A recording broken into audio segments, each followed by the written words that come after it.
Identidade nacional é um conjunto de sentimentos que o indivíduo sente-se parte da sociedade, por sua vez, uma condição social e cultural. Por fim, apresentaremos alguns exemplos divididos da base da identidade nacional. A música popular brasileira iniciou sua trajetória em 1958 com a Bossa Nova. Antes desse período, a música era folclórica. Nos anos seguintes, outros ritmos foram nascendo.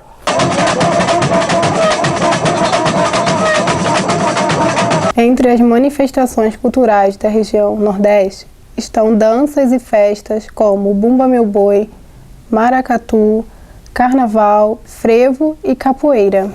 A quantidade de eventos culturais da região Norte é imensa. As duas maiores festas populares do Norte são o Círio de Nazaré em Belém e o Festival de Paratins. A mais conhecida festa do Boi Bumbá no país ocorre no mês de junho, no Amazonas. A cultura do centro-oeste brasileiro é bem diversificada, recebendo contribuições principalmente dos indígenas, paulistas, mineiros, gaúchos, bolivianos e paraguaios. São manifestações culturais típicas da região, a cavalhada e o fogaréu. Os principais elementos da cultura regional da região sudeste são as festas do Divino, festejos de Páscoa e dos Santos Padroeiros, Carnaval e Folia de Reis. A região sul apresenta aspectos culturais dos imigrantes portugueses e espanhóis, e principalmente alemães e italianos. As festas típicas são a Festa da Uva, que é uma festa italiana, e a Oktoberfest, uma festa alemã. A construção da identidade nacional brasileira teve no rádio um forte aliado, a partir da sua instalação no país, na década de 20 do século passado. Desde o seu início, o veículo serviu de expressão às diferentes manifestações culturais, principalmente através da música, do esporte e da informação.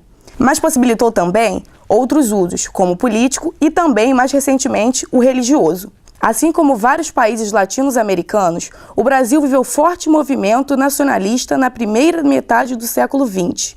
O crescimento da população urbana prestou-se a projetos políticos populistas e nacionalistas, resultando na organização do poder que deu forma ao compromisso entre massas e o Estado. Por seu turno, o rádio e o cinema, que iniciavam a sua trajetória introduzindo uma nova linguagem e um novo discurso social, o popular massivo.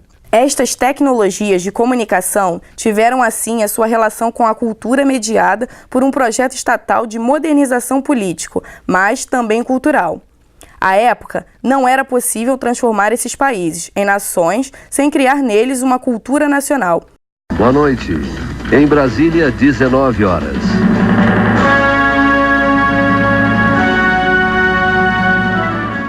Em 1950, desembarcava no Porto de Santos, trazida por Assis Chateaubriand, a inovação que iria mudar a vida de todo brasileiro, a televisão. No início, retida apenas das classes mais bem favorecidas, devido ao alto custo dos aparelhos de TV, a televisão logo se tornou popular, sendo assim objeto de consumo para milhões de brasileiros, tendo como seu primeiro canal a TV Tupi. No começo alavancada por grandes nomes já influentes no Brasil, sendo em sua maioria vindos da rádio, a televisão veio a tornar-se o principal meio de comunicação do país, sendo hoje esse veículo que alcança quase 100% do território nacional, e com isso tendo uma grande influência na formação da nossa identidade.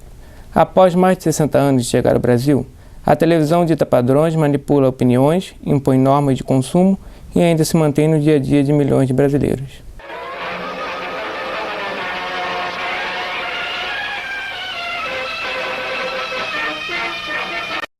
O que se observa nessa trajetória do século XX é o papel fundamental que o futebol teve na construção da identidade nacional brasileira, na medida que se foi transformando numa paixão nacional, compondo de maneira significativa o mosaico da cultura política nacional. Assim como o carnaval e o samba, o futebol é um dos patrimônios culturais brasileiros.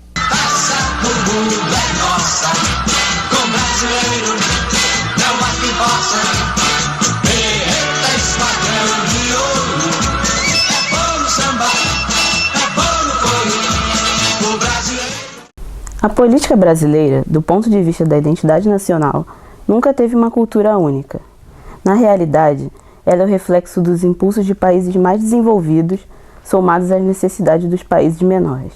É claro que se pararmos para analisar todo o crescimento político do Brasil, levaremos horas, mas podemos destacar como exemplos importantes. A Era Vargas, que transformou o país num Estado novo, ajudando tanto a elite quanto o proletariado, principalmente nas questões trabalhistas. A ditadura, que marcou uma época de repreensão e, consequentemente, a libertação quanto à expressão da nossa sociedade.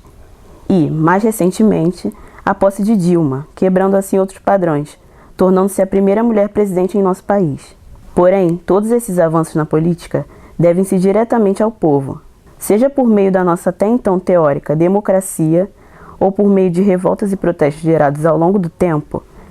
A grande massa é responsável por mover instituições e chegar ao topo de um regime de leis e bases inacessíveis, caso dependessem somente de um agir do governo.